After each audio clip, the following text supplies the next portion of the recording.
अस्सलाम वालेकुम। Welcome to my YouTube channel learning with C. आज हम क्लिनिकल साइकोलॉजी PS5 401 का लेसन नंबर 4 और 5 पढ़ेंगे। लेसन नंबर 4 है historical overview of clinical psychology, यानी इसकी हिस्ट्री क्या है, ये कब एज अ सब्जेक्ट और कब ये डॉक्टर्स के तौर पे इन्होंने साइकोलॉजिस्ट ने काम करना शुरू। The history of clinical psychology, like that of many fields, is typically presented as a collection of names and dates. It is important to understand the individuals who have shaped the field of clinical psychology to, to know when landmark events in the field occurred.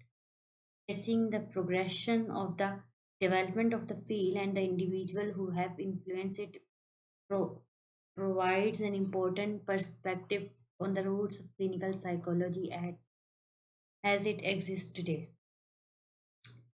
देखें, आज के ये दौर में जैसे existence है clinical psychologist की, यानी क्लिनिकल साइकोलॉजिस्ट होते हैं, वो थेरेपीज देते हैं, सेशन देते हैं, सब कुछ करते हैं। पहले टाइम पे ऐसा नहीं था।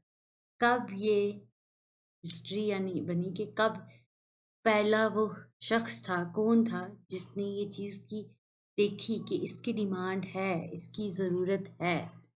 तो इस चैप्टर में बेसिकली हमने ये देखा। अब हम ये तो बेसिक ऐसे ही इंट्रो सा ही लिखा हुआ है। इसकी अब ये है कि 3 things are striking about the history of clinical psychology, यानी 3 बातें जो थी। पहली कौन सी? First, many of significant events and forces that have influence its development have come from outside rather than from within psychology, यानी कुछ ऐसी चीज़ें हुई जिससे पता चला कि इसकी ज़रूरत। Second, there have been significant advances in the science of clinical psychology, in some instances represented by breakthrough pieces of research, but most often through the slow and gradual accumulation of knowledge across many studies. यानी science ने इतनी तरक्की की जिससे पता चला कि हाँ जी, इसकी भी ज़रूरत है, इसके बारे में भी रिसर्चेस हुई।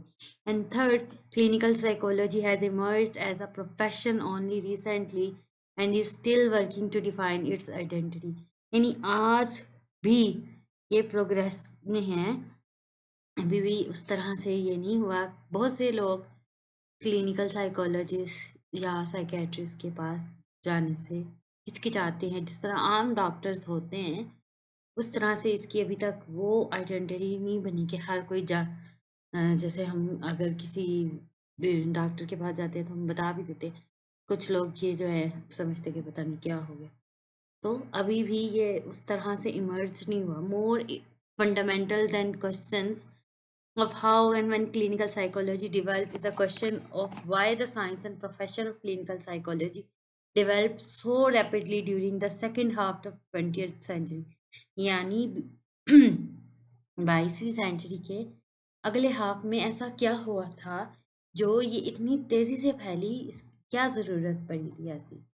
The field came into being for two reasons, दो वजह से आई। First, throughout history there has been a need to provide care and services for individuals who are experiencing psychological problems, and clinical psychology emerged in part to help meet this need. यानी अगर किसी को नफ्सियाती मसला है तो उसके ख्याल करने के लिए एक बंदे की ज़रूरत थी। The need of individual with psychological problems had been addressed in very different ways over the course of history before clinical psychology stepped into the help to fill this role. नहीं, पहले और तरीके से ख्याल किया जाता था और अब और तरीके से ख्याल किया जाता है, क्योंकि अब पहले कोई वे नहीं था, थेरेपीज नहीं बनी हुई थी। अब साइंस ने इतनी तरक्की कर ली है, इतनी रिसर्चेस हो चुकी हैं। Second, some of founders of scientific psychology in the late 1800 and early 1900 felt that one objective of their science should be contribute to the welfare of others। तो साइकोलॉजिस्ट जो होते हैं वो दूसरों की फलाह बहबूद के लिए काम कर रहे हैं। William James ji, Stanley Hall and other founders of American psychology shared a belief that one of the responsibility of the new field of psychology was to benefit human welfare in a broad sense. Thus, a societal need existed, and some members of the psychological community felt a responsibility to fill this need. As we will point out, however, the greatest growth of clinical psychology occurred during the second half of the 20th century, spurred by events that began during the First and Second World Wars. जब जंग अजीम अव्वल और जंग अजीम दोम हुई, उसके बाद भी ऐसी साइकोलॉजिकल डिसऑर्डर साइकेट्रिक डिसऑर्डर्स सामने आए, जिसकी वजह से असल में जंग के हालात की वजह से लोगों की मेंटल हेल्थ बहुत डिस्टर्ब। अब जब मेंटल हेल्थ डिसऑर्डर्स होना शुरू हुए, तो उसके लिए क्योर करने के लिए किसी डॉक्टर की भी तो ज़रूरत थी। तो जो मेडिकेशन से ठीक करने के लिए था, वो साइकेट्रिस्ट डील करते थे, और जो अगर इस तरह का है कि जिसको थेरेपी से ठीक हो सकता था, उसको साइकोलॉजिकल हम साइकोलॉजिस्ट देखते हैं। The commitment of to helping individuals in psychological distress certainly did not begin with the field of clinical psychology. The major functions that are served by clinical psychologists today, understanding and aiding individuals who are suffering from psychological disorders or are experiencing significant psychological distress, were met by other individuals and institutions in societies for centuries before the emergence of psychology as a profession. Psychology बेशक तब जब ये अभी मर्ज हुई है ना as a profession, जब as a profession ये नहीं भी आई थी, यानी एक शोबा नहीं भी बना था, तभी आहिस्ता आहिस्ता जब ये ग्रोथ प्रोसीजर में थी, हमें यही देखा जाता है कि कोई अगर ऐसा कोई इनफरादी केस है, इनफरादी लोग हैं जो कि किसी दूसरे शख्स की वजह से या किसी कंपनी की वजह से, किसी इंस्टीट्यूट की वजह से या सोसाइटी की वजह से वो किसी मेंटल डिसऑर्डर का शिकार है, तो उसको देखा भी जाता था और उसका ख़याल भी किया जाता था। तो ये सारी कुछ जो है ना, ये हिस्ट्री दी हुई है कि मतलब कैसे-कैसे ये चीज़ें इमर्ज हुई। तो ये इसमें ऐसा कुछ मुश्किल नहीं है, आप इसके अंदर पढ़ सकते हैं। बाकी ये ज़रा बीमारियों का बताया कि आहिस्ता-आहिस्ता जैसे बीमारियाँ इमर्ज हुई, जैसे साइकोसिस होता है, साइकोसिस में हैलुसिनेशन, डिलूजन इस किस्म की चीज़ें होती हैं। तो जैसे-जैसे जो बीमारी उभर के आती हुई रही, उसी तरह ये डॉक्टर्स भी सीखते, डॉक्टर्स को ने भी रिसर्च की और इससे ये आज एक प्रोफेशन के तौर पे साइकोलॉजिस्ट और साइकियाट्रिस्ट काम करते हैं। ग्रीक पीरियड में क्या होता था? Primitive Greek viewed mental aberration in magical and religious frame of reference, यानी अभी भी बहुत से जो हैं रिलीजन्स, उनमें कहा जाता है कि अ, भूत चमड़ गया है, इसमें कोई बदरू आ गई है, इसमें ये हो गया। लेकिन वो जो हेलुसिनेशंस और वो सारा कुछ जो चीज़ें हो रही होती है, इट्स नॉट ड्यू टू जिन, भूत एटसेट्रा। ये एक साइकोलॉजिकल जो डिसऑर्डर होता है, मेंटल डिसऑर्डर होता है। ये सुपर नेचुरल थिंग्स नहीं होती, सुपर वो पुराने वक़्तों में जब ये सही-सही ये चीज़ नहीं आई थी, तब यही समझा जाता था, ये कोई सुपर नेचुरल इन्फ्लुएंसेस आ रहे हैं जिसकी वज़ह से लोगों में इश्यूज़ आ रहे हैं, और वो अपनी ही रिलीजियस वे से उसको निकालने की कोशिश करते थे।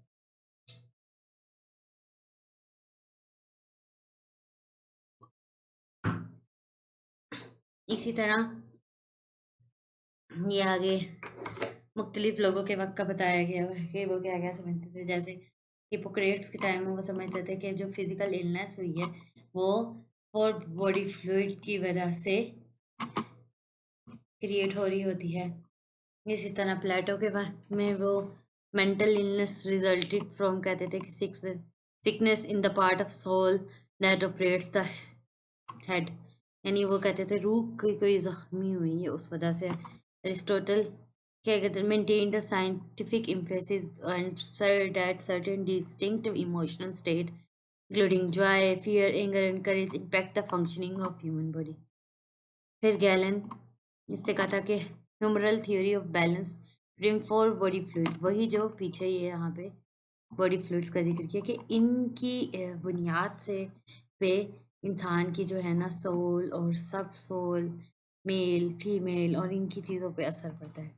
फिर मिडल एजेस में अगर हम चले जाएं, तो during the middle edges real Nations regarding the relationship among health illness Mind and body reemerged. The focus on supernatural influences to explain events became commonplace. Spiritual matters such as the influence of demons, witches, and saints cause diseases and insanity. यानी middle ages में भी यही कहा जाता था कि super natural things होती हैं, डीमंस होते हैं, यानी जिन भूत होते हैं या गुनाह हो कोई शख्स करता है, उस वजह से वो बीमार भी होता है, उस वजह से वो पागलपन का शिकार होता है। और इसीलिए वो कहते थे कि स्पिरिचुअली ये इशू है, रूहानी मसला है उसका, और वो अपने मज़हब को फॉलो करे, और इसकी कोई मेडिकल में इसको कोई मेडिकल इशू नहीं है, उस तरह से गाली। फिर आहिस्ता आहिस्ता ये चीज़ें grow. Not every one during the middle ages believe that good और evil spirits and demons, sorcery and witchcraft contributed to mental illness. Some thinkers such as Saint Thomas Aquinas felt that three were both the theological and scientific reasons of abnormal behavior. The late 14th century French bishop Nicolas Orsmy felt the abnormal behavior and mental illness were due to disease such as melancholy, today's depression, यानी depression की वजह से उसने कहा कि ये normal behaviour होता है. A Swiss physician Paracelsus popularized the notion that various movements of the star, moon, and planets influence mood and behavior. ये जैसे जो स्टार्स की बात की जाती है, जैसे आप इसको एरीज और जिस तरह होते हैं स्कॉर्पियो वगैरह, तो वो उसने ये कहा कि उनका भी हम जो ये स्टार्स वगैरह होते हैं उसका असर होता है. फिर द अगला Renaissance. During the Renaissance, renewed interest in the physical and medical world emerged, overshadowing previously supernatural and religious viewpoint. Interest in the mind and soul were considered unscientifically. Morgagni discovered through autopsy that a diseased organ in the body could cause illness and death. यानी हमारे जिस्म का कोई एक भी organ अगर उस die कर जाता है या बीमार है, तो उसकी वजह से इंसान, मतलब एक भी ऑर्गन में प्रॉब्लम आती है तो ओवरऑल जिस्म में बीमारी, और फिर उससे बंदा मौत होता है. Andreas Vesalius emphasize scientific observation and experimentation rather than reason, mythology, religious beliefs, and dogma. Rene Descartes argued that mind and body were separate. This dualism of mind and body then became the basis of Western medicine until recently.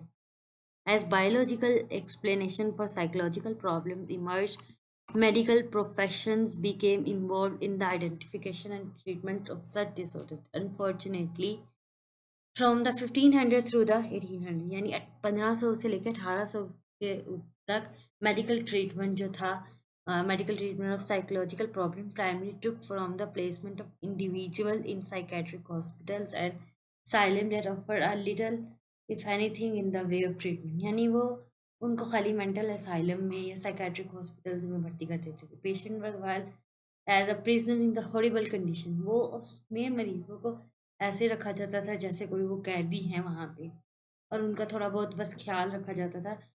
लेकिन जो इंसानियत के नाते काम होता है ना, वो बहुत कम था उसके.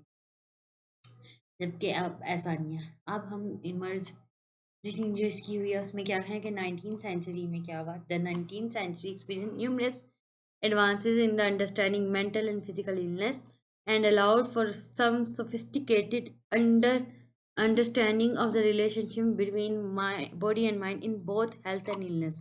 यानी हमारी सेहत और बीमारी का दोनों जिस्म और रूह पे बहुत गहरा असर होता है. ये लुइस पास्चर ने क्या कहा, he believed that disease and illness could be attributed to dysfunction at the cellular level. यानी हमारे सेलुलर लेवल पे अगर कोई प्रॉब्लम आती है तो उस वजह से इंसान बीमार होता है. Benjamin rush he authored the first American text in psychiatry, positing that mind could cause a variety of diseases. यानी दिमाग की वजह से, दिमाग के छोटे से मसले की वजह से बहुत सारी बीमारियां हो सकती हैं. France Mesmer he noticed that many people experiencing paralysis, deafness, and blindness had no biomedical pathology, leaving psychological causes suspect. Also prompted the idea of animal magnetism, also known as mesmerism. The view of animal possess some kind of magnetic force within the body that can help in the treatment of various physical and mental disorders. He believed that by directing or redirecting this fluid, a physician could treat the mental illness of a person. यानी हमारी जो body fluids होते हैं उनमें अगर disturbance आ जाए, उसका ये कहना था, तो उससे भी ये प्रॉब्लम्स हो जाती है. Philippi Pinel, he did much to improve the living condition and treatment approaches used by mental hospital during the 19th century. He wrote a book on the classification of diseases, which served as a standard medical textbook for school of thought on clinical medicine. In 1793, Pinel had been appointed chief physician to Bicester, the men insane asylum in Paris. यानी mental asylum में उसने काम किया. But he साथ there horrified him, जो उसने वहाँ देखा कि मरीजों को चेनों से बांधा हुआ है, उनके साथ इतनी रिस्ट्रिक्शंस की हुई हैं, उनसे इंसानियत के नाते सलूक नहीं किया जाता, उन पर तशद्दुद हो रहा है. तो उससे फिर उसने ये देखा ना कि उसने उनको ये, क्योंकि जब आप किसी बंदे को चेन वगैरह से बांधिए तो उसको जिस्म पे कट्स पड़ जाते हैं, उसको जख्म हो जाते हैं, हाँ इससे तो मजीद बीमारियां फैलेंगी और वो साइको हो जाएगा. तो फिर उसने ये चीज़ को तरफ रिफॉर्मेशन स्टार्ट की. The result of this kind of human reforms were startling. हर Pinel 60% of mental patient at बिक्री डाइड ऑफ डिजीज. यानी वो इतना उनको तो मेंटल टॉर्चर और दिया जाता था कि वो मर जाते थे या सुसाइड कर लेते थे वहाँ पे रहने के पहले 2 साल में. और ये 10 आहिस्ता आहिस्ता उसने जब इसको रिफॉर्म किया तो उसने इसको बेहतर किया. फिर क्या हुआ, एक फीमेल असाइलम अप्लाई वहाँ आई, where he fired the keepers who were cruel and ignorant and replaced them with personnel who were some compassionate and enlightened. यानी उसने क्या, एक और जो लड़की आई, एक तो ये खुद था, इसके अलावा एक ये आई, तो उन्होंने मिलकर हर उस कीपर को, यानी हर उधर वहाँ काम करने वाले ऐसे शख्स को जो लोगों को मेंटल पीस देने के बजाय मेंटल टॉर्चर दे रहा था, उनको वहाँ से निकाला और ऐसे लोगों को भर्ती किया उनकी जगह, जो कि उनके अंदर इतना पैशन था कि वो लोगों को जिंदगी की तरफ लेके आए. Also by there he began the practicing of keeping case histories of all patient. यानी उससे पहले पेशेंट की हिस्ट्री नहीं ली जाती थी, इस टाइम पे उन्होंने पेशेंट की हिस्ट्री लेना शुरू की, जिससे उनकी ये चीज़ बेहतर हुई कि हिस्ट्री लेके उसके लिहाज से उनकी मेंटल इलनेस का जब पता चलता था कि किस वजह से वो मेंटली इल हैं, किस वजह से वो इधर भर्ती हुए हैं, तो उनका इलाज. यही चीज़ मॉडर्न साइकोलॉजी में आती है, क्योंकि हर साइकोलॉजिस्ट जो होता है वो एक पेशेंट की कंप्लीट हिस्ट्री होता है. Klaus Merner, he was a prominent physician who argued for recognition of role of psychological factors in physical illness. इसने कहा कि जब फिजिकली हम इंसान बीमार होते हैं तो उसका पीछे साइकोलॉजिकल इफेक्ट होता है. William Tuke and Dorothy Dix work for more human treatment approaches in mental hospitals in United States. Franz Alexander, he also studies the association between psychological factors and both physical and mental illness. अब चलते हैं advances in mental health care. Only recently and only in some cultures around the world have psychological problems come to be viewed at least partly as a result of disturbance and problems in behavior. यानी अब जाके ये चीज़ आई है कि लोगों के mood swings को, लोगों के डिस्टर्बेंसेस को, उनके बिहेवियरल चेंजेस की वजह से लोगों ने उसको ट्रीट करना शुरू किया. One of major change in thinking and about treatment and psychological problem occurred with advent of moral treatment in 1800. इखलाकियात जब बेहतर हुई उसके बाद ये चीज़ें भी बेहतर होना शुरू हुई कि अब उन्होंने मॉरल रिफॉर्म्स की फिजिशियंस ने, कि हमने इसका मरीज का इलाज किस तरह से करना है. The moral treatment movement was based on the conviction that individual with psychological problem deserve human care and treatment. यानी उससे जो उसका सलूक किया जाए, उसको टॉर्चर नहीं देना जैसे कि पहले मेंटल हॉस्पिटल्स में हो रहा था, बल्कि उनके साथ एक अच्छा सलूक करना है, उनकी हिस्ट्री लेनी है और उनका प्रॉपर इलाज करना है। One of the most dramatic changes in the conceptualization and treatment of psychological problems occurred late in the 19th century. 19वीं सदी के एंड में ये इस तरह के प्रॉब्लम्स वगैरह ऐसे आए जिसकी वजह से साइकोलॉजिकल ट्रीटमेंट वगैरह शुरू हुए, जिनमें से मेन ये 3 फिजिशियंस हैं जिन्होंने इसके ऊपर काम शुरू किया। उन्होंने क्या किया, एक हिप्नोसिस का मेथड यूज़ किया अपने ट्रीटमेंट के लिए। जैसे आपने सुना भी होगा हिप्नोटाइज करना। उससे क्या होता था कि वो उस करके क्योंकि जब तक एक बंदा है वो अपने बारे में सारा कुछ अपनी हिस्ट्री नहीं देगा तो डॉक्टर उसका सेशन कैसे ले सकेगा, उसका ट्रीटमेंट कैसे कर सकेगा। तो उन्होंने हिप्नोसिस का मेथड स्टार्ट किया कि वो हिप्नोटाइज करके उनसे उनके बारे में सारी उनकी हिस्ट्री लेते थे और फिर उनका इलाज करते थे। और फिर ये जो रिलीजियस जो अप्रोचेस थी, जैसे कुछ लोगों का था कि जिन चमड़ गया, ये हो गया, वो हो गया, उसको अल्टरनेट कर दिया मेडिकल टर्मिनोलॉजी से। फिर इसी तरह उनके बिहेवियरल डिसऑर्डर्स जो थे उन पर रिसर्च होती रही और एक आहिस्ता आहिस्ता आहिस्ता करके ये जो हमारे पास रीसेंट है ना कि क्लिनिकल साइकोलॉजिस्ट होते हैं, ये एक एज अ प्रोफेशन है। अब आगे चलते हैं, the birth of psychology. In 1860, Theodor French published the Elements of Psychophysics, while William Wundt published the Principle of Psychological Psychology in 1871. These publications were the first to indicate clearly the technique of physiology and physics could be used to answer psychological question. यानी उसकी तब इन लोगों की 2 books जो थी, जो publish हुई थी, उन्होंने एक इनकलाब बर्पा किया। The first laboratory of psychology was subsequently developed by Wundt at the University of Leipzig, Germany in 1879, with it psychology was born. तब साइकोलॉजी का काम शुरू हुआ था। Foundation in 1892, the American Psychological Association (APA) was founded. APA बनी और Stanley hall पहला वहाँ का प्रेसिडेंट बना और फिर कुछ महीनों और सालों में उसने अपनी जड़ पकड़ी और फिर उन्होंने इंटरेस्ट लिया एक्सपेरिमेंटल साइकोलॉजी में अप्लाइड साइकोलॉजी की निस्बत। The emergence of clinical psychology within the field of psychology.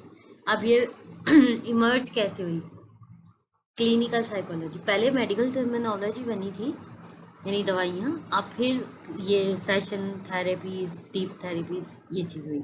As reflected in the brief history of conceptualization and treatment of psychological problems, the origin of clinical psychology cannot be tied to a single person or event. यानी किसी एक बंदे पे नहीं है, हम कह सकते हैं जैसे वो बॉर्न के लिए भी 2 लोगों की किताबों ने तहलका मचाया था। तो मुख्तलिफ इवेंट्स, मुख्तलिफ पर्सन्स ऐसे आए जिसकी ने इस बात की बुनियाद रखी कि क्लिनिकल साइकोलॉजिस्ट होने चाहिए।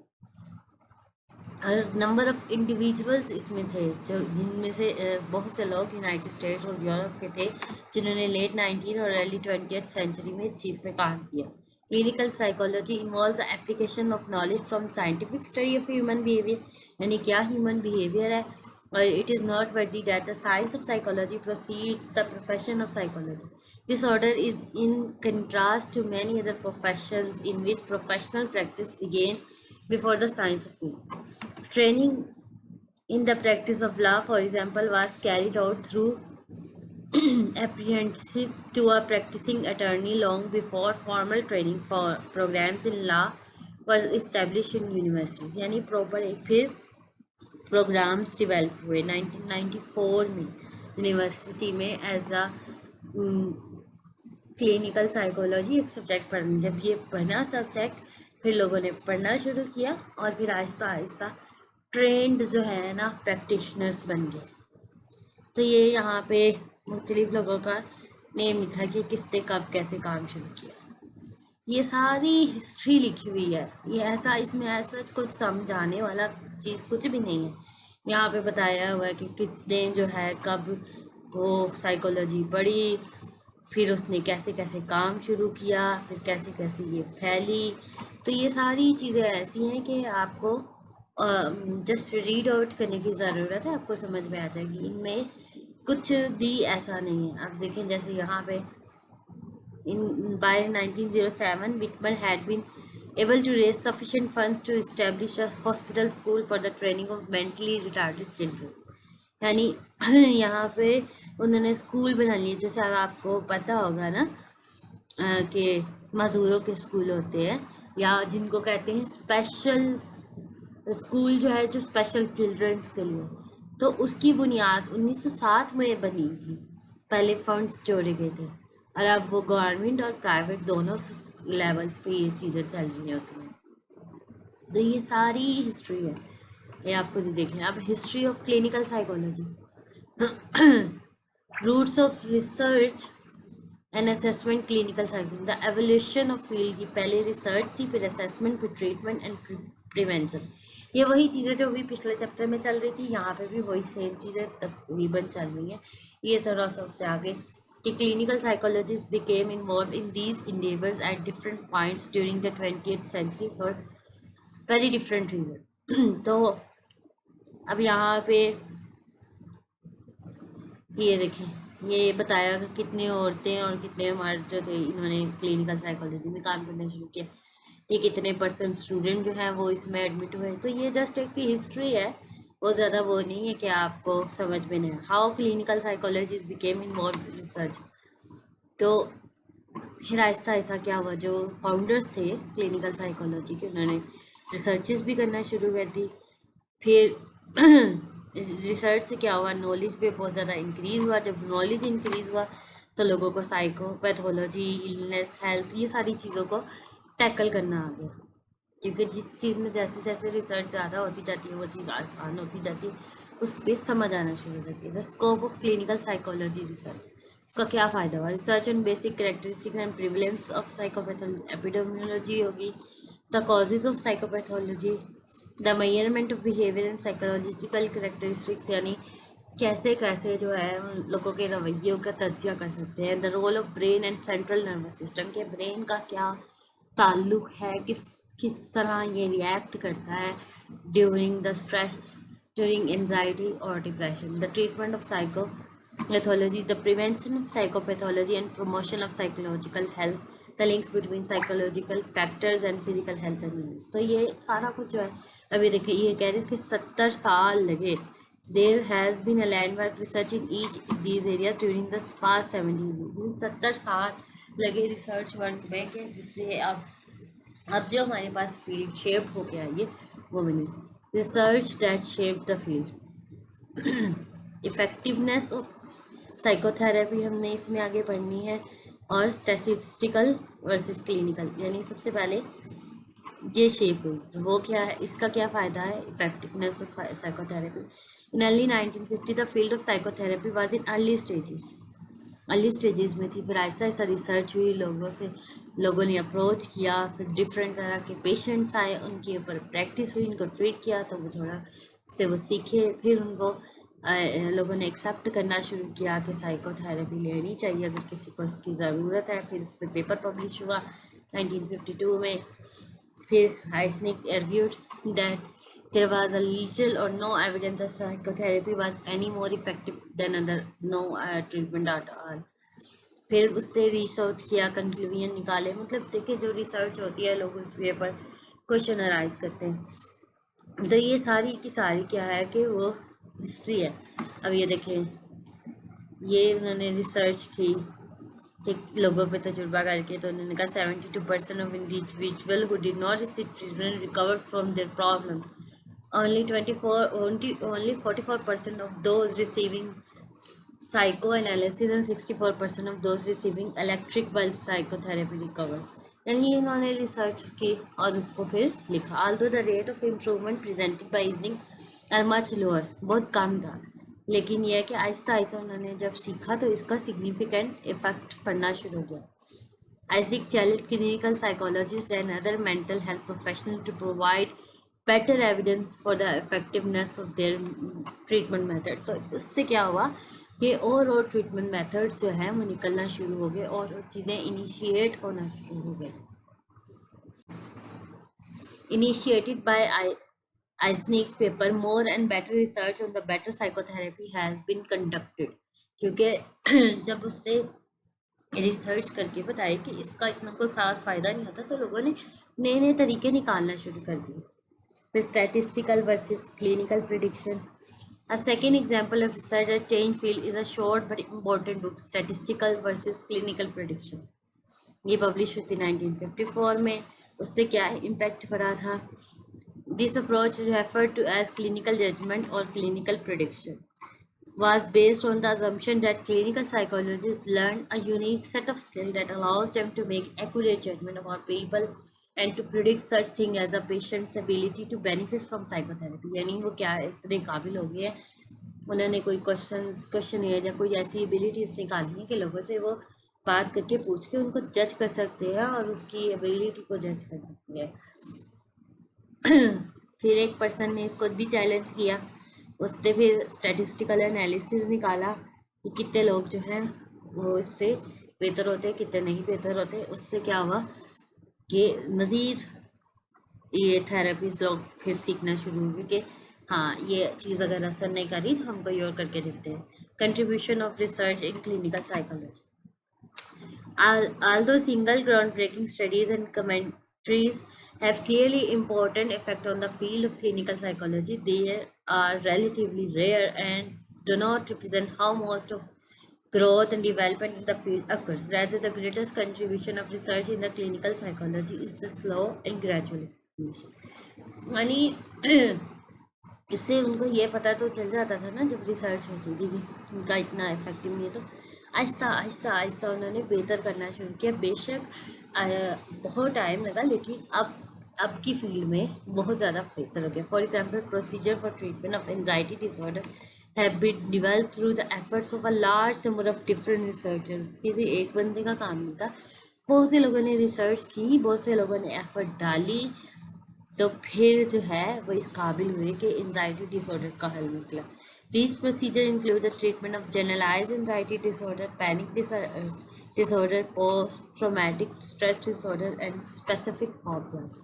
ये कुछ एंजाइटी डिसऑर्डर होते हैं जो बेचैनी में है, पैनिक डिसऑर्डर होता है कि इंसान एकदम से पैनिक मोड में चला जाता है, पोस्ट ट्रॉमेटिक स्ट्रेस डिसऑर्डर यानी किसी इवेंट की वजह से अगर उसको कोई ट्रॉमा हुआ है तो उससे स्ट्रेस डेवलप हुआ है, तो इन सब चीज़ों का फिर जो है, और जो कोई स्पेसिफिक किसी चीज़ से फोबिया होता है उसका इलाज होना शुरू हुआ। One of the most striking feature of research in clinical psychology today is the breadth of topics that are included within the field। Throughout much of the first century of clinical psychology, three topic areas have been found focal points of the research: the nature and etiology of psychotherapy, the reliability and validity जो है इनकी, फिर उनकी efficiency क्या है, effectiveness क्या है। तो इससे आहिस्ता आहिस्ता चीज़ें जो बेहतर होना शुरू हुई कि जब पता चलता था कि इनकी वैलिडिटी लिमिटेड है, ये इतनी ज़्यादा रिलायबल नहीं है। हाँ, कुछ लोगों को फ़र्क पड़ रहा है, पर कुछ ऐसे भी है जिनको फ़र्क नहीं पड़ रहा। जब फिर ये चीज़ें बेहतर होना शुरू हुई, इम्प्रूवमेंट आना शुरू हुई, उन्होंने नई से नई चीज़ जो है उसको वो ट्रीटमेंट स्टार्ट करना शुरू किया। Research in clinical psychology today however research in clinical psychology extend well beyond these core topics of research areas। अब क्या है, the role of psychological factors in development of physical disease, यानी physically अगर किसी को कोई भी बीमारी है तो क्या उसको उसकी वजह से कोई डिप्रेशन है। फिर क्या है, the relative effectiveness of psychotherapy as compare with the medication in the treatment of psychopathology, यानी उनको मेडिसिन से क्या फ़र्क पड़ रहा है और उनको साइकोथेरेपी यानी उनके ट्रीटमेंट जो है सेशंस ले रहे हैं उससे क्या फ़र्क। The prevention of violent behaviour, the long-term consequences of sexual assault, harassment and rape and many other topics। यानी उनकी वजह से भी तो एंजाइटी डिसऑर्डर, डिप्रेशन वगैरह हो जाते हैं, तो उनका क्या किसी के ऊपर लॉन्ग टर्म में असर आता है, उसको कैसे थेरेपी में ठीक कर सकते हैं, तो उस चीज़ों के ऊपर फिर काम होना शुरू हुआ। Assessment, clinical psychologist involvement in assessment. फिर क्या असेसमेंट हुई, उन्होंने डिफरेंट लोगों को लिया, डिफरेंट पर्सनैलिटीज़, डिफरेंट उनकी करेक्टरिस्टिक्स, डिफरेंट फील्ड ऑफ कह लें कि उनको टेंशन लेवल्स थे, डिफरेंट काइंड ऑफ थी, और उन पे रिसर्च की गई उनका ट्रीटमेंट करके। फिर उससे उन्होंने कुछ सेट ऑफ थिंग्स निकाली। तो ये ऐसा कोई इसमें कुछ भी मुश्किल नहीं है, आप देख लें इनको पढ़ लें, आपको हर चीज़ समझ में आ जाएगी। ये सारी हिस्ट्री लिखी हुई है। अब ये देखो ये देखिए इंडिविजुअल डिफरेंसेस, ये भी ऐसे लोगों के नेम्स लिखे हुए हैं कि कहाँ कहाँ उन्होंने पढ़ा, कैसे कैसे हुआ। अब influence of Binet intelligence test. Background के around the time that Whitmer was developing an application of psychology to help children who were experiencing difficulties learning in school. यानी जैसे आज के मॉडर्न इरा में आपको पता है स्पेशल चिल्ड्रन के स्कूल है, तो वो एक टाइम से बने थे, ऐसे नहीं एकदम से बन गए थे। तो उसकी क्या बिगिनिंग थी? 1904 में Minister of Public Instruction in Paris wanted to ensure that children with limited intellectual skills were still provided with an education, यानी उनका भी हक है कि वो पढ़े। तो उनके लिए स्कूल बनना शुरू हुए थे। 1904 में ये काम शुरू हुआ था। फिर बिनेट एक फ्रेंच रिसर्चर था, उसने ट्रेनिंग ली थी लॉ में और मेडिसिन में, उससे इनके ऊपर काम करना शुरू किया। उससे डिफरेंट कम्प्लेक्स इंटेलेक्चुअल प्रोसेसेस किए, उससे फैलाया। बिनेट्स work resulted in first formal test of intelligence, the 1905 Binet-Simon scale, consisted 30 items of increasing difficulty. By 1908, the original simple test had been expanded into instrument composed of 59 tests, यानी intellectuality test जो है कि किसी का IQ level क्या है, उसके ऊपर ये टेस्ट सर्विस बनी। Interest in Binet's grew over the first next few years and variant of Binet-Simon scale were imported to the United States. यानी इस तरह ये सारा कुछ जो है ना बहुत इजी है, या रीडिंग करने वाला है। फिर अब वर्ल्ड वार हुई, उसका क्या असर हुआ? जंग हुई, जंग की वजह से लोगों के ऊपर बहुत ज़्यादा स्ट्रेस वगैरह आया, बहुत टेंशन हुई उनकी, उसकी वजह से उनकी इंटेलिजेंस लेवल में चेंजेस आई। तो वो सारा कुछ यहाँ पे ये लिखा हुआ है कि उन्होंने क्या रिसर्च की, कैसे हुआ, ये आप पढ़ लें, कुछ भी नहीं है। फिर आप देखेंगे दो चीज़ें बनी, army alpha, army beta. Army alpha क्या कि टेस्ट ऑफ वर्बल स्किल और test of non verbal skill, ये मतलब इन्होंने एक टेस्ट बनाए थे। तो ये सारा कुछ आप देख लें, जस्ट इधर हिस्ट्री लिखी हुई है। अगले अगले चैप्टर्स में जो चीज़ें होंगी वो समझाने वाली होंगी, लेकिन यहाँ पे जो है ना ये सारी हिस्ट्री चल रही है और ये कंक्लूजन, यहाँ हमारा ये जो चैप्टर है ये एंड हो जाता है।